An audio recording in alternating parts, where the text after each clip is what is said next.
पति ब्रह्मचारी। यहाँ पर शोक सभा हो रही है क्योंकि सूरज तो नहीं रहा ना, according to Isha, and she is totally heartbroken. जाहिर सी बात है, लेकिन यहीं पर एक ट्विस्ट आता है कि सूरज अपनी ही शोक सभा अटेंड करने आ जाता है, लेकिन वो अभी किसी को बता नहीं रहा है कि वो है, क्योंकि उसको तो अंडर कवर रहना है। कंफ्यूज मत होइए, बस स्टोरी देखिए।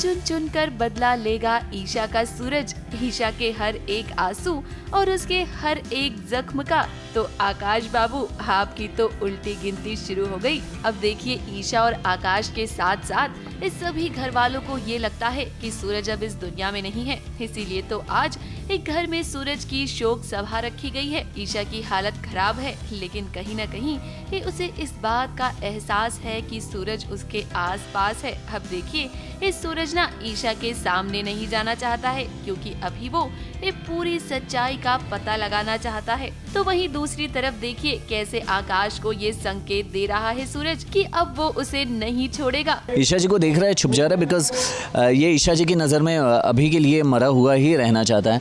बिकॉज जब ये मरा हुआ रहेगा तो ही ईशा जी अपनी राज जो है कि सूरज से वो प्यार करती है, सूरज को आज भी अपनी पत्नी मानती हैं, ये चीज़ें बहुत जल्द मतलब सूरज को पता चल पाएगा, इसलिए सूरज छुपा हुआ है। कहीं कहीं वो दिख रहा है, तो मुझे लग रहा है ऐसा तो हो ही नहीं सकता, मरा हुआ आदमी कैसे वापस आ सकता है। और ईशा को लग रहा है कि ये तो मेरी एहसास है, उसकी फीलिंग है, इंट्यूशन है कि वो है। और चीज़ें भी कुछ ऐसी हो रही हैं कि मैं जब चल रहा हूँ बोल रहा हूँ भूत कोई नहीं होता, चल रहा हूँ तो झूमर नीचे गिर जा रहा है। मैं कह रहा हूँ कि वो वापस लौट के नहीं आ सकता, तो वो सामने दिख जा रहा है। वो उसकी माला जो है उड़ जा रही है, उसका दिया बुझ जा रहा है। तो ये एक हिंट है जो वो दे रहा है लोगों को, अपनी फैमिली को एक होप दे रहा है और मुझे डरा रहा है, और ईशा को भी बताना चाह रहा है कि मैं गया नहीं, मैं हूँ।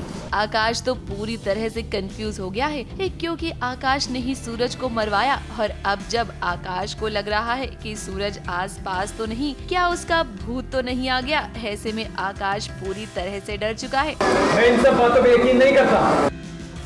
कौन है वहाँ?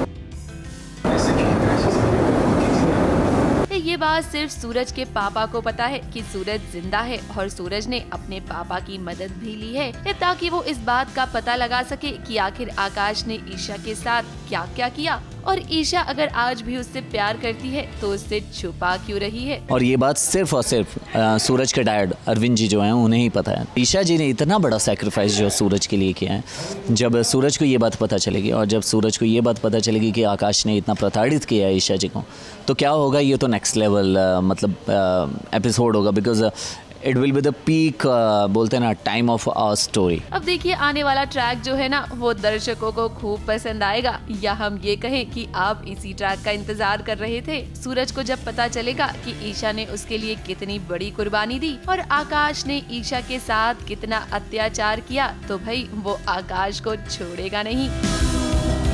मुंबई से कैमरामैन सुजीत मिश्रा के साथ एबीपी न्यूज रिपोर्ट।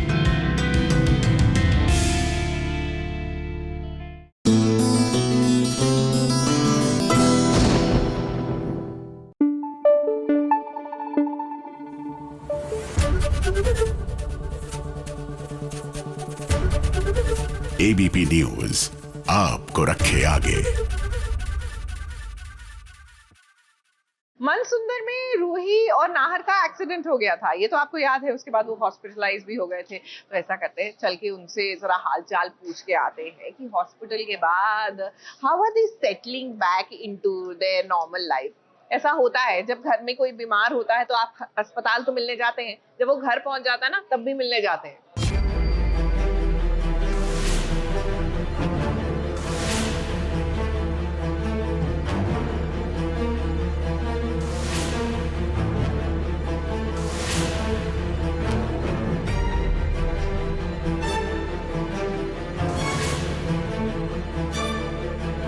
आसमान से गिरे तो खजूर पर अटके। भाई रूही की जिंदगी में कभी सुकून नाम की चीज नहीं लिखी है। वो अपने बेबी मून पर नाहर के साथ जा रही थी, मगर कार का एक्सीडेंट होने के बाद अब रूही सीधे अस्पताल पहुंच गई।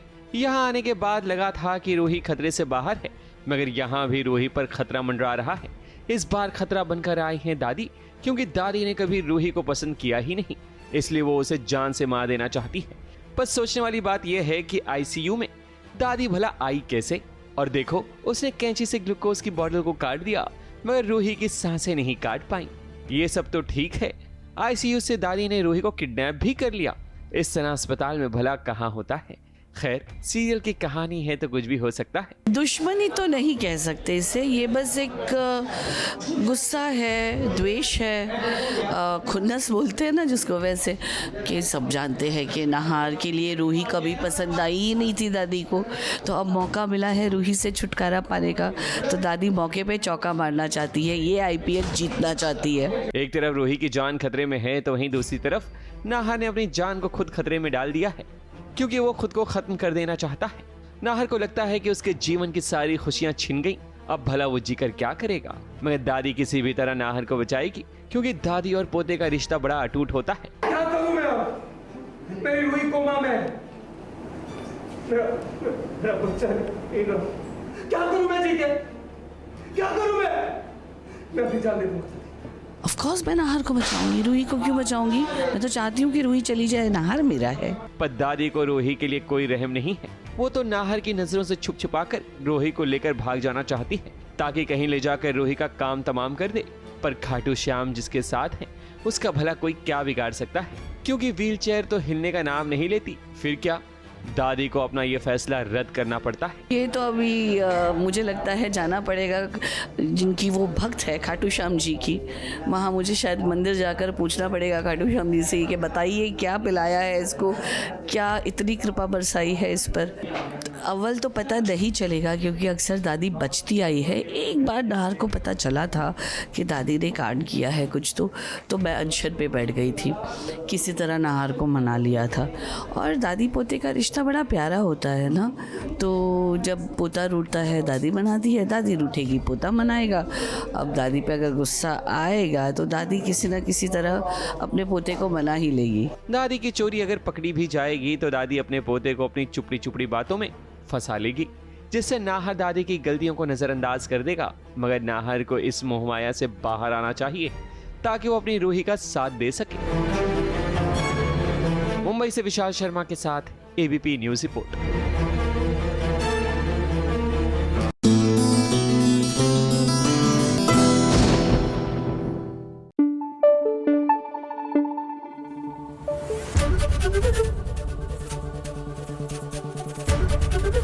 एबीपी न्यूज आपको रखे आगे। भाई आजकल हमारी टेलीविजन की बुआ जी, इसको पता नहीं कौन सा कीड़ा काट गया है, जब देखो घर में कलेश करने पर लगी रहती हैं। अब ये रिश्ता क्या कहलाता है, मैं ही बुआ को देख लीजिए, अब ये जो नई बहुरानी आई है उसको भड़का रही हैं, उकसा रही हैं कि अरमान के खिलाफ। अब पता है आगे जाके कलेश ही होना है।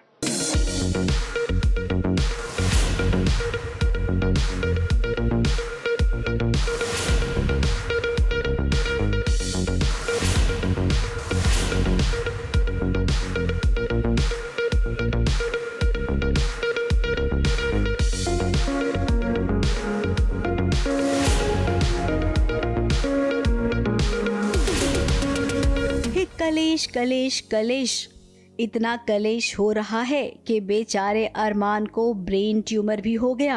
अब जब बीमारी आ ही गई है तो सोचा जा रहा है कि चलिए बची कुची कसर भी पूरी कर देते हैं, और वो कसर किसी और ने नहीं बल्कि बुआ जी ने आकर पूरी कर दी। ऐसा सॉलिड प्रूफ लेके आई हूँ कि अरमान ने एक लड़की पे हाथ उठाया है, और जो बहुत बड़ी गलती है, और घर की बहू पे हाथ उठाने से 3 साल की सज़ा भी हो सकती है, कैद।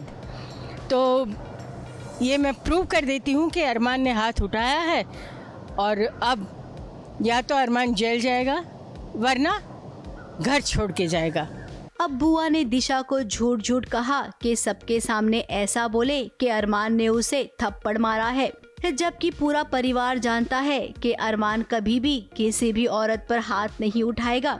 इसी बात को लेकर अबीरा भिड़ गई है बुआ सा से। अबीरा नेचुरली अरमान का साथ दे रही है, क्योंकि दिशा को चोट लगी तब शायद उसने देखा नहीं था कि कैसे लगी, कहाँ लगी, क्यों लगी। तो और उसको नेचुरली अपने अरमान पे पूरा भरोसा है कि अपना पति ऐसा नहीं है, तो अरमान का साथ दे रही है। अरमान की तबीयत के बारे में भी उसे पता है, तो शायद वो पॉइंट ऑफ व्यू से हमारा साथ नहीं दे रही है और अरमान का साथ दे रही है। वही बुआ सा मानने को तैयार नहीं है। आर्यन और दिशा चुपचाप खड़े हैं। दोनों जानते हैं कि बुआ सा झूठ कह रही है। अब अपने पोते को बचाने के लिए भला कोई इस हद तक कैसे जा सकता है। अबीरा एकदम बॉडीगार्ड बनकर अरमान की ढाल बनी हुई है, लेकिन यहाँ पर दादी सा कलेश नहीं चाहती हैं। अब दादी सा का कहना है कि अबीरा बच्चों की परवरिश को लेकर तुमने ही ढील दे दी थी, तभी तो बच्चों का ये हाल है। बिकॉज पूरा परिवार एक साथ है और दादी सा ये भी बोलती है कि तुम्हारी गलती के लिए पूरा परिवार ये नहीं सहेगा, तो तुम बोलो, तुम या तो दिशा से माफ़ी मांग लो या तुम घर छोड़ दो। तो वो बोलते जब मैंने कोई गलती की नहीं तो मैं माफ़ी क्यों मांगूँ। तो हम बोलते हैं कि माफ़ी क्यों मांगूँ, मतलब ऑब्वियसली आज सबका यही कहना है, वो घर छोड़ के जा रही है, अरमान दिशा छोड़ के जाएगी, आर्यन छोड़ के जाएगा, पूरे परिवार एक साथ हो गए। तो दादी सा इज इन अ डिलेमा। अब दादी सा अपने परिवार को बचा रही हैं, तो अबीरा अपने परिवार को, हालांकि दोनों का परिवार एक ही है, लेकिन अभी ये दोनों एक दूसरे के खिलाफ हो गए हैं। आगे देखिए होता है क्या। कुछ हिंट दे दीजिए। जेल की चक्की नहीं पी सकती। नहीं, हम दादी साहब ने ये बोला कि कोई जेल नहीं जाएगा, और स्पेशली अरमान तो जाएगा ही, कोई नहीं जाएगा। हमारे परिवार का कोई भी सदस्य, कोई भी परिवार का कोई भी आदमी जेल नहीं जाएगा। तो देखा ना आपने, ये कितना बड़ा झगड़ा हो गया। इस सबको पता है सही कौन है, गलत कौन है, लेकिन अभी इस बात की किसी को जरूरत ही नहीं पड़ रही है।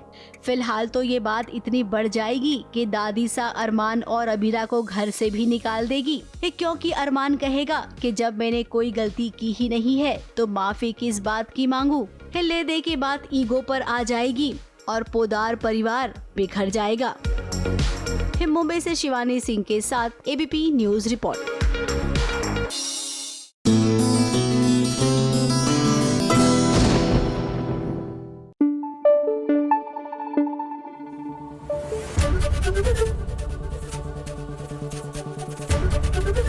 एबीपी न्यूज आपको रखे आगे। बगल में बच्चा शहर में ढिंडोरा। पता है क्यों कहते हैं? ये कहावत जिन बच्चों ने नहीं सुनी अब समझ जाएंगे ये कहावत क्यों बनी। अब देखिए जगधात्री में क्या हो रहा है। जिस मूसा को वो दुनिया भर में तलाश रही है, वो दरअसल घर में ही आया हुआ है, जगधात्री के ससुराल वालों का रिश्तेदार बनकर या दोस्त बनकर। और प्रॉब्लम बस इतनी है कि जगधात्री को पता ही नहीं है कि ये वही मूसा है जिसको वो तलाश रही है।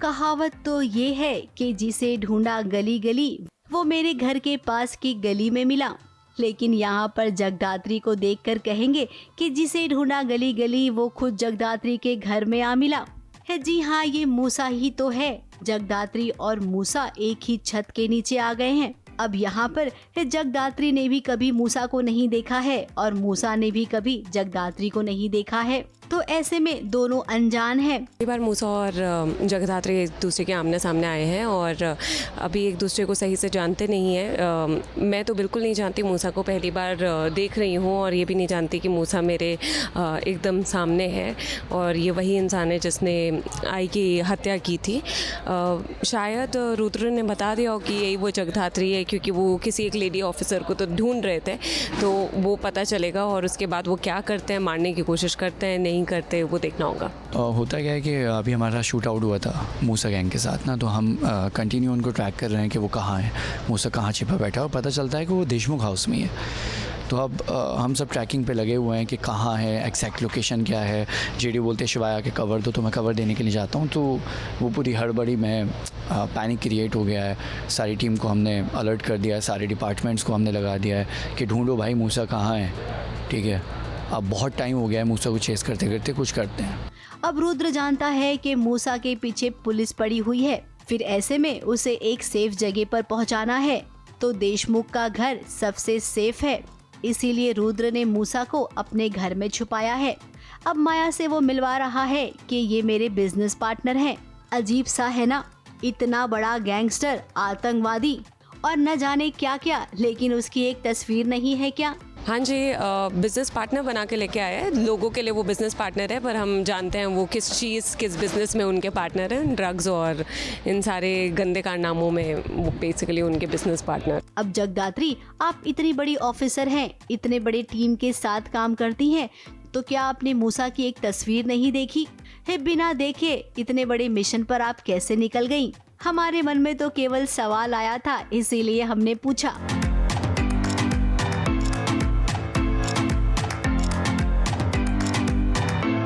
मुंबई से कैमरामैन अनुप्रस्थ तोगी के साथ एबीपी न्यूज रिपोर्ट।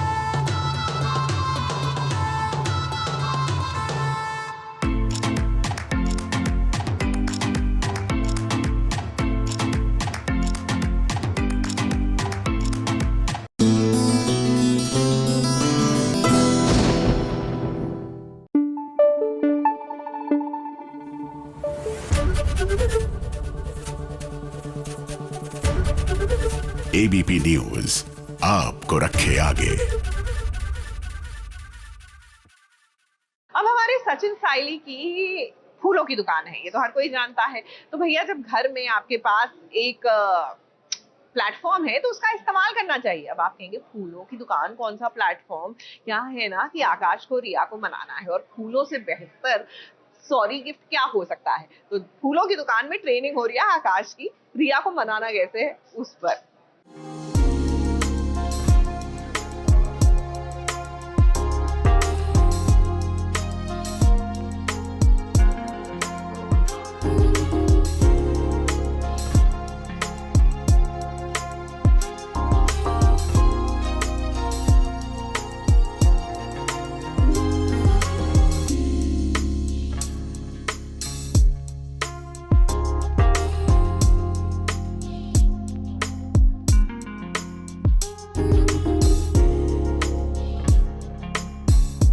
साइली के साथ प्यार मोहब्बत की बातें करना चाहता है सचिन, मगर साइली है कि वो उससे दूर दूर जा रही है। अब देखिए, सचिन तो कभी भी रोमांस के मूड में आ जाता है, लेकिन साइली का ये कहना है कि जरा टाइम देखो और जगह भी। अब दरअसल सचिन और साइली तो यहाँ आकाश और रिया की मदद करना चाहते हैं ताकि दोनों का पैचअप हो जाए, लेकिन सचिन वो तो अपने ही रोमांस में बिजी हो गया। अब आकाश और रिया के रिश्तों में इन दिनों दरार आ गई है, ये बात तो आप जानते ही हैं। तो सचिन और साइली ने सोचा कि क्यों ना इन दोनों को एक करा जाए। इस साइली और सचिन ने आकाश को फूलों का गुलदस्ता दिया और कहा कि जाकर वो रिया को मनाए। देखिए तो कैसे ये दोनों उसे फोन के जरिए ट्रेनिंग भी दे रहे हैं। तो इतनी सारी चीज़ें चल रही है घर पर, लाइक रेणु का मुझे घर से बाहर निकाल दिया, लाइक मैं अपने आप से ही निकल गई हूँ घर के बाहर, और फिर रिया का घर से निकल जाना, तीनों बहुएं निकल गई है, और जो चल रहा है उसके बीच में थोड़ा सा क्यूट सा मोमेंट भी दे रहा है बीच बीच में, to ease the scene out. And of course we are giving 1 hour, so we are like we need that cute moments of Sachi also. And थोड़ा सा बॉन्डिंग दिखा रहे हैं यहाँ पे कि दोनों रोमांटिक भी है, प्रॉब्लम्स भी है, प्यार बना रहना चाहिए। अब वैसे रिया इन दिनों आकाश से चिड़ी तो रहती है, लेकिन हुआ ये कि आकाश के गालों पर जब रिया ने लिपस्टिक का निशान देखा तो वो उससे और भी ज्यादा नाराज हो गई। रिया को लगता है कि ये सब कुछ नीतू का किया धरा है और कहीं न कहीं आकाश आज भी उससे बात करता है। अब ये तो आप सभी जानते ही हैं कि आकाश की बॉस नीतू की वजह से ही आकाश और रिया के बीच ये गलत फहमियां पैदा हो रही हैं।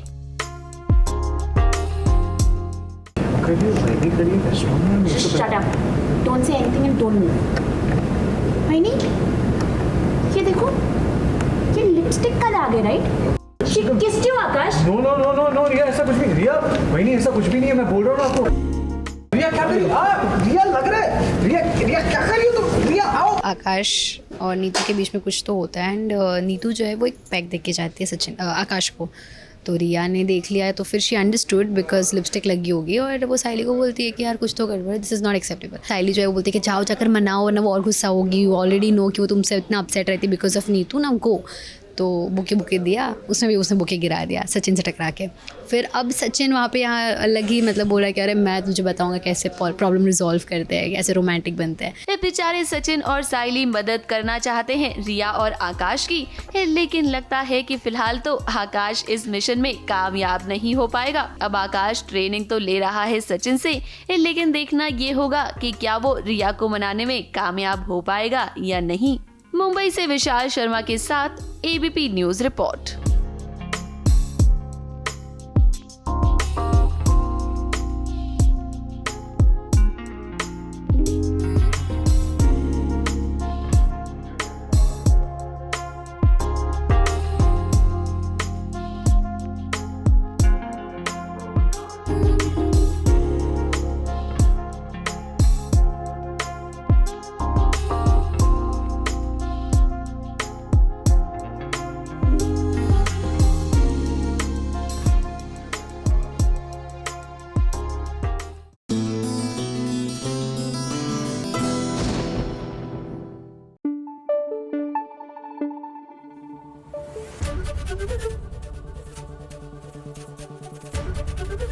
एबीपी न्यूज आपको रखे आगे।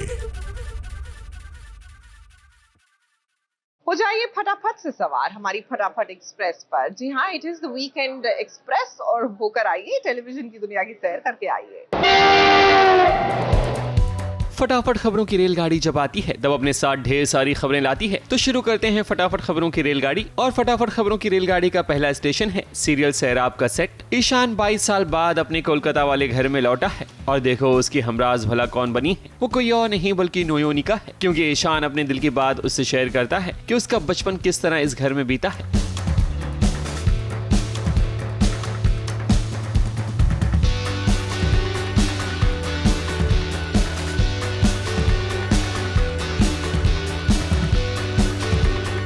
ईशान कभी अपने दिल की बात किसी से नहीं करता, मगर वो नोयोनिका को अपने दिल की बात बताता है। कुछ इसी तरह तो इश्क का सफर शुरू होगा ईशान और नोयोनिका का। एक्चुअली ये मेरा पुराना घर है कोलकाता का। मैं अभी कम से कम यहाँ पर 22 साल बाद ही आया हूँगा एज़ पर माई एज। तो कहीं ना कहीं एक सिचुएशन थी जहाँ पर डॉक्टर नोयोनिका को लेकर नोयोनिका डे नाइट का कारण है तो लेकर मैं आता हूँ और पहली बार ही मैं इस घर पे आता हूँ और पुरानी यादें जुड़ी हुई है। तो कहीं ना कहीं ऑडियंस को इसी सीन से पता चलेगा कि ईशान पहले एपिसोड में हमको काफ़ी रिजर्व नज़र आया है, तो वो उसकी जो बैक स्टोरी है वो कहीं ना कहीं इन्हीं दीवारों के पीछे छुपी है और उसको जानने वाली पहली इंसान अगर वो है तो ये हमारी डॉक्टर साहिबा है। अभी तो मुझे भी अभी पता चला है कि जो ईशान है रॉकस्टार, वो उनका कैलकाटा से काफ़ी संबंध है। उनका बचपन ही यहीं गुजरा है और उनका घर हम देखने के लिए आए हुए हैं। क्योंकि ये काफ़ी अमीर है तो उन्होंने घर मेंटेन किया नहीं है, तो लॉक खोल के हम पूरा घर देख रहे हैं इनका और यहाँ पर ये अपनी यादें ताज़ा कर रहे हैं कि बचपन में ये क्या करते थे। इनके जो फैमिली है, फैमिली के बारे में बता रहे हैं। फटाफट खबरों की रेलगाड़ी का अगला स्टेशन है सीरियल लक्ष्मी निवास। लक्ष्मी निवास को जिसने बनाया है, आज जब उसकी नौकरी चली गई तो देखो कैसे अपना सिक्का ही खोटा निकल जाता है। सुबह सुबह जब विवेक ऑफिस जाता है तब वो निवास को ताने मारता है कि नौकरी चली गई, अब इस घर में वो मुफ्त की रोटियां तोड़ें। कीजिए आराम से नाश्ता कीजिए, पसार कर नाश्ता कीजिए। दिन भर वैसे काम किया आपको। इसी दौरान वीर की एंट्री होती है। वो अपने दोस्तों के साथ आता है और ढेर सारा नाश्ता भी लाता है। वीर की मंशा साफ है, वो तो किसी तरह से इस घर की मदद करना चाहता है। रेवती कुछ तो नाश्ता लेके आती है, नॉर्मल नाश्ता लेके आती है, पोहा या जो भी रोजमर्रा का, एंड उनकी नौकरी जा चुकी है, माँ पापा दोनों की। तो अब मैं वही सेम मतलब कि अरे नौकरी अब तो है नहीं, अब खाओ आराम से, जो भी है मतलब फ्री में पूरा पैर पसार कर खाओ आराम से, हम है काम करने के लिए। तो ऐसे को टॉन्ट मार के मैं निकल जाता हूँ। फिर बाद में वीर और ये सारे लोग आते हैं। फैमिली मेम्बर में और एक ऐड हुआ है, तो शायद पता नहीं बाद में मेरे डायलॉग्स में ये भी आपको सुनने मिले कि राजू भी आ गया, फिर उसकी बीवी भी आ गई है, फिर ये अपनी राधिका निया को भी लेके आई, वो बहन तो घर पे बैठी ही है, अब वीर भी आ गया और उसके 3 निठल्लों के साथ। हाँ, ये शायद क्या पता राइटर और चैनल के दिमाग में आ जाए, नहीं पर वो मदद करने कुछ आता है मेरे ख्याल से। फटाफट खबरों की रेलगाड़ी में आज बस इतना ही। ABP news report.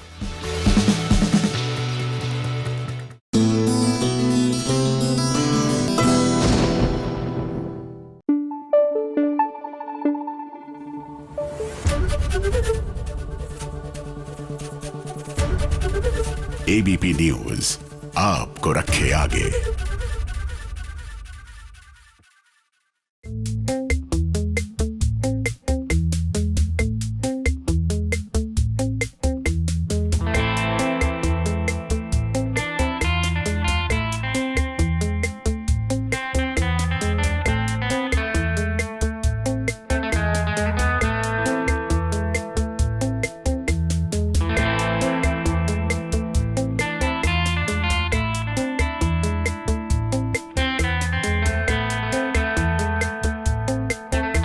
किशोरी का पति भले ही दिमाग से छोटा बच्चा है, लेकिन फिर भी वो अपने पति लाला को लेकर बहुत खुश रहती है। लाला की छोटी छोटी बातों में भी वो खुशियाँ ढूंढ लेती है। अब किसी ने चाल चली थी जिसके चलते लाला पागल खाने आ गया था, लेकिन अफरा तफरी में जब किशोरी वहाँ पहुँची तो उसने लाला को अपने साथ ले लिया। तो पता नहीं किसने फ़ोन करके बोला है, लेकिन मेरे फ़ोन से फ़ोन करके बोला है और ये बोला है कि मैं उनकी पत्नी हूँ और मैं उनको पागल खाने में भरना करना चाहती हूँ, ऐसा वैसा, और मैं उसको बचाने चाहती हूँ कि नहीं ऐसा कुछ नहीं है करके। मैं वापस घर लेके आने ही वाली होती हूँ, उतने में लाला किडनैप हो जाता है। जब लाला किडनैप हो जाता है, मंजरी जीजी के सर पे लगता है चोट। फिर उसके बाद मैं जाती हूँ, देखती हूँ कि जो टीकू था वो उसने लाला को किडनैप किया है। लेकिन फिर इसी के बीच लाला को किसी ने किडनैप कर लिया। अब किशोरी रोते रोते घर पर लौटी है। इतने में मंजरी दीदी को फोन भी आया किडनैपर का। अब मामला सुलझे उससे पहले उलझ गया है। एक किशोरी यहाँ पर पूरे परिवार की मदद मांग रही है। एक खास करके मंजरी दीदी से कह रही है, अगर हम सब साथ रहें तो लाला को ढूंढ लेंगे, क्योंकि जिसने किडनैप किया है उसे जानती है किशोरी। मैं अभी घर में आती हूँ ये प्लान लेकर कि हम साथ में अगर होंगे तो हम उसको लाला को बचा सकेंगे, क्योंकि जो टीकू है वो लाला के बदले में दुकान हड़प रहा है। उसकी वजह से अब हमको साथ में मिलके करना होगा। लेकिन मंजरी तो पीछे आ जाती है कि नहीं नहीं मैं साथ में नहीं दूंगा, तेरे साथ तो बिल्कुल भी नहीं दूंगी, तू तो धोखा देना चाहती है। लाला हो सकता है तेरी बातों में बेवकूफ़ हो जाए, लेकिन मैं कभी नहीं होंगी। फिलहाल मंजरी किशोरी का साथ नहीं देगी। अब सवाल ये उठता है कि क्या किशोरी अपने पति लाला को अकेले ही ढूंढ लेगी या फिर एक कोई नया ट्विस्ट अभी और आने को बाकी है। मुंबई से सोनू शुक्ला के साथ एबीपी न्यूज़ रिपोर्ट।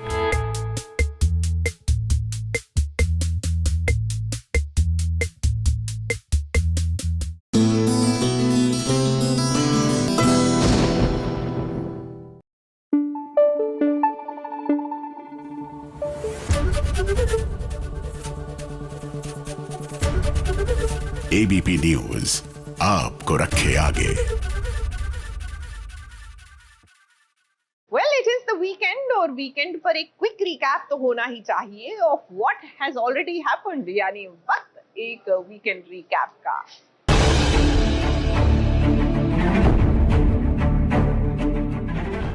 इस हफ्ते आपके फेवरेट टीवी सीरियल्स में क्या क्या हुआ, ये आपको बताने के लिए लेकर आ गए हैं हम टीवी सीरियल्स का वीकेंड रिकैप। तो चलिए इस सबसे पहले बात करते हैं सीरियल क्योंकि सास भी कभी बहू थी की। अब पूरे हफ्ते हमने देखा कि कैसे रियांश ने तुलसी का दिल जीतने की कोशिश की। वो ये बात अच्छे से जानता है कि अगर इस घर में उसे अपनी जगह बनानी है तो तुलसी का दिल जीतना ही होगा। रियांश का मकसद तो अपने पिता अंश की मौत का बदला लेना है, लेकिन धीरे धीरे वो सभी घर वालों का दिल जीतने की कोशिश कर रहा है और उसके बाद वो करेगा अपना असली वार। वहीं बात करें तुलसी की तो भाई तुलसी को इस बारे में पता भी नहीं है। उसके लिए तो इस वक्त सबसे मुश्किल काम ये है कि कैसे वो नंदिनी को संभाले और दूसरी तरफ रियांश को उसका हक भी दिलाए। नाइंसाफी और बर्दाश्त नहीं कर सकती।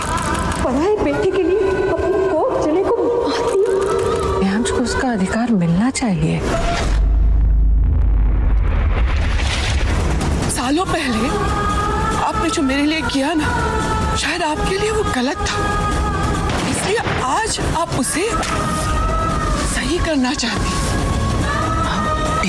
अब बात करते हैं शो क्योंकि रिश्तों के भी रूप बदलते हैं कि अंगद के मन में वृंदा के लिए जो शक पैदा हुआ है ना, वो जाने का नाम ही नहीं ले रहा। अंगद को लगता है कि वृंदा के पेट में जो बच्चा है वो उसका नहीं है। अब देखिए ना कितना आसान होता है टीवी सीरियल के हीरो को हीरोइन के खिलाफ भड़काना। एक गलत डीएनए रिपोर्ट और देखिए अब क्या से क्या हो गया। अंगद वृंदा का चेहरा भी नहीं देखना चाहता है। अब इस पूरे हफ्ते हमने यही तो देखा कि कैसे अंगद और वृंदा के बीच इतनी बड़ी गलतफहमी पैदा हो गई। इस सवाल ये उठता है कि भाई अब इस गलतफहमी को दूर कौन करेगा। डैड बनने वाले हो आप, फिर से माँ बाप बनने वाले हो और आप ये हरकतें कर रहे हो। वह भाभी प्रेग्नेंट है, वो बच्चा है। मेरा बच्चा नहीं है यार।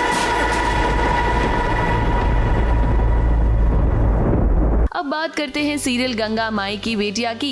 ये पूरे हफ्ते हमने कहानी में शादी वाला ड्रामा देखा। ये देखा कि कैसे स्नेहा और सिद्धू के बीच कितनी सारी गलतफहमियां पैदा हो रही हैं और अब देखिए इनकी लड़ाई तो खत्म होने का नाम ही नहीं ले रही। इस सिद्धू को किसी एक को चुनना है, या तो दुर्गावती या स्नेहा। वही बात करें अगर स्नेहा की तो स्नेहा जो है वो सिद्धू के साथ नहीं रहना चाहती है। अब तक कहानी में गंगा माई सिद्धू के खिलाफ थी, लेकिन देखिए अब वो सिद्धू के साथ हो गई है।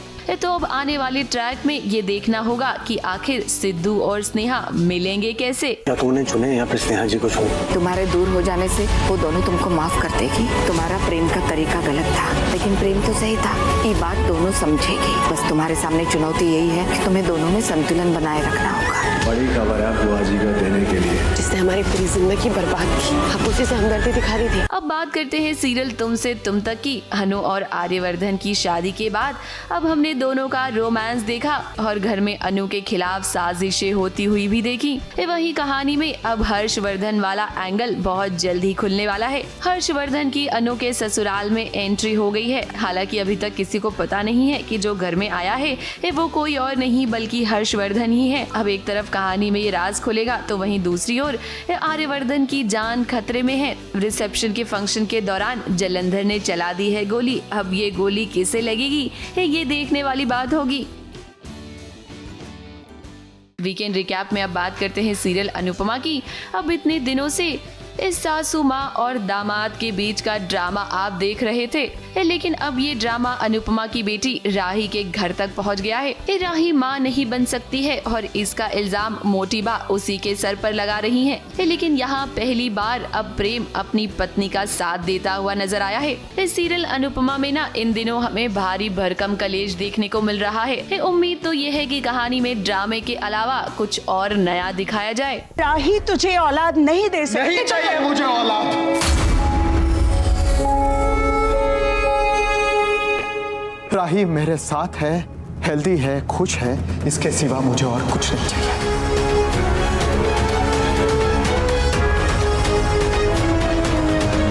और सच कहूं मोटी बात, आपको भी राही से कुछ मांगने का कोई हक नहीं है। मेरे लिए राही अपनी फैमिली, अपनी माँ से दूर हुई। अपनी फैमिली का हाथ छोड़कर राही ने मेरा हाथ पकड़ा है। वीकेंड रिकैप में अब बात करते हैं सीरियल तुम देना साथ मेरा की। ये पूरा हफ्ता अपराजिता और रक्षित के फैंस के लिए एक रोलर कोस्टर राइड रही, जहां अपराजिता ने अपने पति को छोड़ा तो वहीं दूसरी तरफ रक्षित का दिल भी टूट गया ये बात जानकर कि अपराजिता शादीशुदा है। कंफ्यूजन तो बहुत क्रिएट हुआ इनके बीच। खैर कोई बात नहीं, हम आपको बता दें कि आने वाले दिन अपराजिता और रक्षित के लिए बहुत अच्छे होने वाले हैं, क्योंकि अब रक्षित की कंपनी को ज्वाइन कर लिया है अपराजिता ने और यहीं से अब शुरू होगी इनकी नई कहानी। यार, एक नई जिंदगी के लिए, एक नई पहचान लेकर ऊंची उड़ान भरने के। थैंक यू गणेश जी, मेरा आत्मसम्मान, मेरा वजूद, मेरी आज़ादी मुझे लौटाने के लिए और उस हिम्मत के लिए जिसकी वजह से मैं अपनी पुरानी जिंदगी को पीछे छोड़ पाई। उस पुरानी जिंदगी का काला साया मेरी आने वाली जिंदगी पे ना पड़े।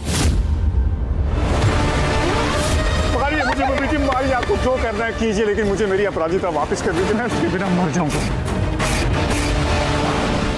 अपराजिता आपकी बहू नहीं बन सकती, वो देवान की भाभी ही, रेवा की एंजल आंटी नहीं बन सकती मां। अपराजिता और मैं एक नहीं हो सकती।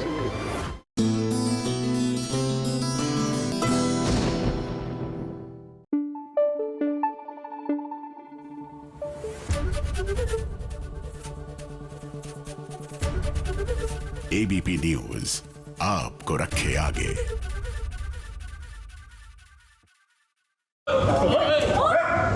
क्या कर रहा है? ट्रेंडिंग कर रहा पापा ये। इधर फ्रेम से आउट हो गए।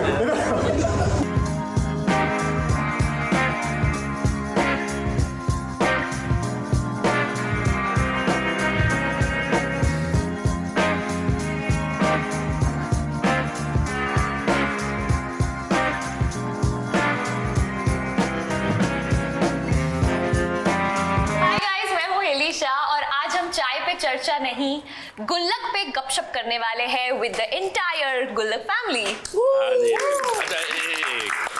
आपने किसे पहले सॉरी बोलने के लिए हिचकिचाया है या फिर सॉरी कहा हो? मैं 6th फ्लोर पे रहती हूँ और एक दिन मैं अपने गमलों में पानी दे रही थी तो नीचे से थोड़ी देर बाद आवाज़ आई कि अरे आपके बालकनी से पानी हमारे कपड़ों पे गिर रहा है। तो पहले वैसे मुझे चिढ़ लगी थोड़ी सी कि इतना पानी तो नहीं गिर रहा था और कहाँ बालकनी का पानी अंदर मतलब कपड़ों में कैसे गिर रहा है, पर फिर भी मुझे पता नहीं उस दिन क्या हुआ, मैंने उनको फिर मैसेज किया, मैंने कहा आई एम वेरी सॉरी। कभी सुबह सुबह उठते ही घर में किसी ने काम पकड़ा है तो रोज सुबह होता है ये तो मैं तो खुद ही करने लग जाती हूँ। कभी कभी तो उठना ही काम लगता है। कॉल आया है कि अभी शूट पे आ जाइए। अच्छा नहीं, और कभी कभी तो उठना ही काम लगता है। जैसे आज आज नहीं उठा जा रहा था, आज नहीं उठा जा रहा था, मतलब ऐसा लगता है ओहो उठना है क्योंकि कल दांत जब आपको आया तो उसका एक्सपीरियंस बता सकते हैं? नहीं अक्कल ही तो नहीं आई अभी तक। दांत तो आया है, मुझे निकलवाना पड़ा। एग्जैक्टली मेरा भी यही हुआ, मतलब अक्कल दांत कब आया ये मुझे नहीं पता है, जब निकलवाना था वो मुझे पता है। कीड़ा लग गया था वो उखाड़ना। इसका अक्कल दांत आया तो 5वें सीजन में आ गया ये। आपकी जिंदगी में कलेशी आदमी कौन रहा है? Let's talk about your ex now. No comments. Oh my God. नहीं बताना पड़ेगा। अच्छा विदाउट नेम्स। हाँ विदाउट नेम्स बताओ ना। यार ऐसा कोई कलेशी आदमी नहीं है। तो फिर ब्रेकअप क्यों हुआ? इंडस्ट्री की खबर सबसे ज्यादा किसके पास होती है? आनंद भाई के। क्या? नहीं मेरे पास बिल्कुल भी नहीं होती है।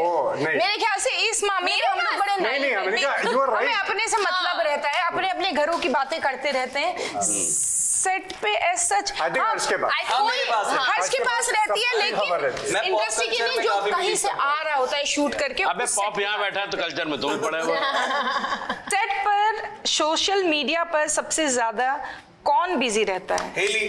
तुमने मुझे कितनी बार देखा सेट पे? हर रोज फोटो आती है इसकी। तो इंस्टाग्राम ये तो हम तो देखो बड़े भाई और जमील हम लोग तो बड़े सिंसियर आर्टिस्ट हैं, हम लोग फोन हाथ में रखते ही नहीं है। बड़ा बेटा आखिर क्यों छोड़ के चला गया? अच्छा ये सवाल आया है आपसे? अच्छा तुम्हारे पास ही आया ये? भाई भैया ये यूनिवर्स, ये यूनिवर्स, कंट्री नहीं, जवाब मैं तो नहीं दे सकता। आप ये बताओ कि आपने ये शो क्यों किया? जस्ट इसको रिवर्स करके ये बताओ कि आपने ये शो क्यों किया? अरे क्यों नहीं, मतलब आप रीजन बताओ। इतना देश का शो है। सबसे सक्सेसफुल शो, इतना बढ़िया किरदार, इतने बढ़िया को एक्टर, मतलब दीज आर माई ट्राइब। आप लोग मेरे ट्राइब के, मतलब ऐसा है कि हाँ यू नो, मैं सुनीता जी का जी का एक एड फिल्म था, तब से फैन हूँ। मतलब ऐसा है कि आप लोग छोटा छोटा भी करेंगे तो ऐसा लगता है वाओ।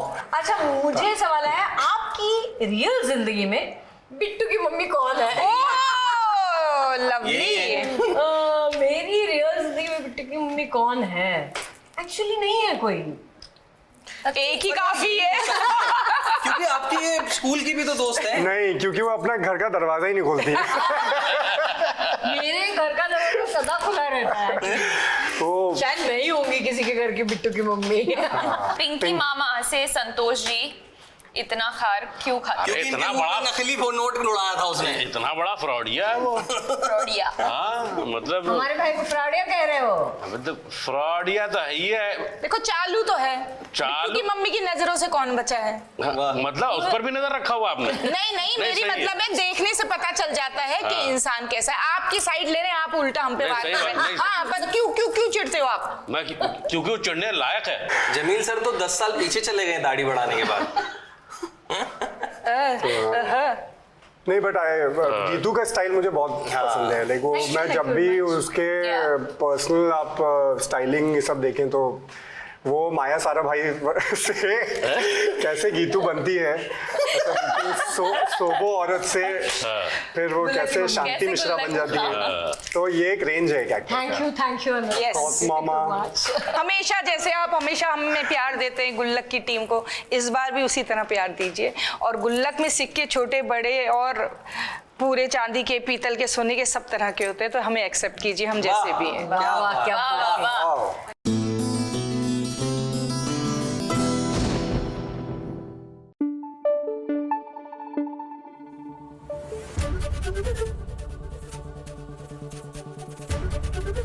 एबीपी न्यूज आपको रखे आगे। भाई कब मंगल का मिशन खत्म होगा, कब मंगल और जयराज का रोमांस स्टार्ट होगा, हम तो इसी इंतजार में पलके बिछाए बैठे हैं। लेकिन न जाने क्यों मुझे लगता है हो सकता है अब शुरू हो जाए। क्या है ना कि जयराज को गोली लग गई है और अब मंगल उसका ध्यान दे रही है। एंड यू नो ना, caring is also a form of love only. मैं तुमसे नहीं कभी नहीं।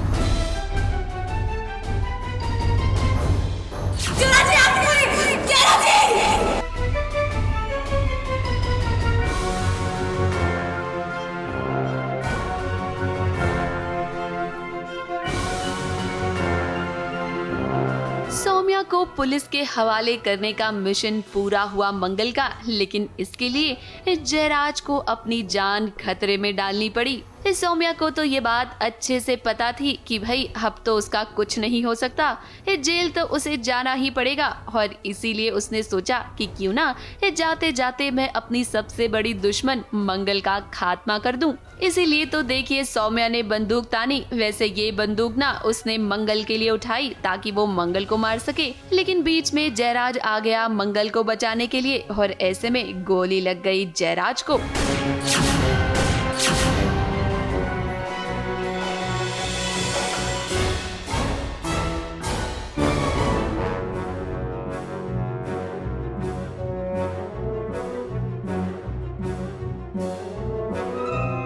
आदित्य तो वैसे भी पूरा का पूरा पलट गया। उसके बाद मुझे लगा कि और क्या करूं, जेल तो जाना ही है, मंगल को मार के जाती हूं। तो पिस्टल चोरी करने में भी कामयाब हुई, लेकिन जयराज जो है लास्ट मिनट आके मंगल की शील्ड बन गए एंड उनको गोली लग गई है। और मेरा तो मतलब मुझे कुछ समझ में ही नहीं आया, तब तक मुझे पुलिस गाड़ी में बिठा के ले गई है। तो जो मेरा आखिरी तरीका था कि मैं मंगल को फिनिश ही कर दूं, वो भी आज काम नहीं कर पाया। तो हम मंगल और जयराज को भले ही आपने कितना लड़ते झगड़ते देखा हो, लेकिन जब भी मंगल मुसीबत में होती है तो जयराज ही उसे बचाने आता है। और आज जब मंगल की आंखों के सामने जयराज को गोली लगी तो मंगल को इस बात का एहसास हुआ कि उसे खतरे से बचाने के लिए जयराज कोई भी खतरा मोल ले सकता है।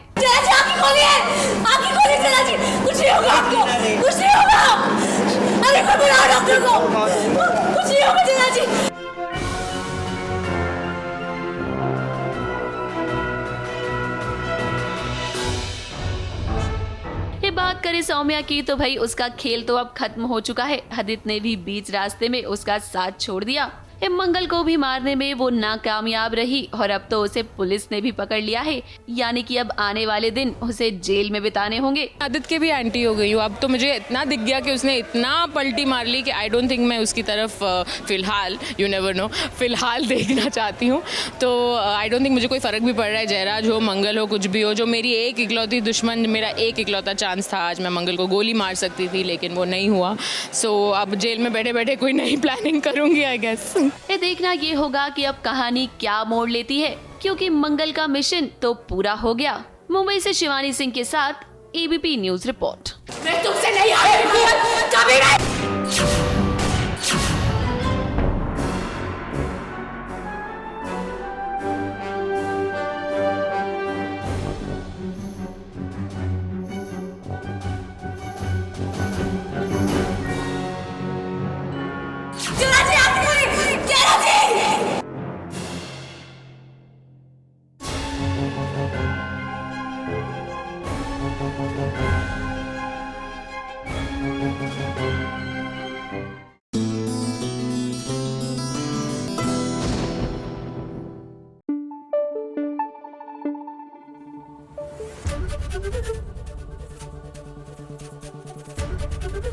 एबीपी न्यूज आपको रखे आगे।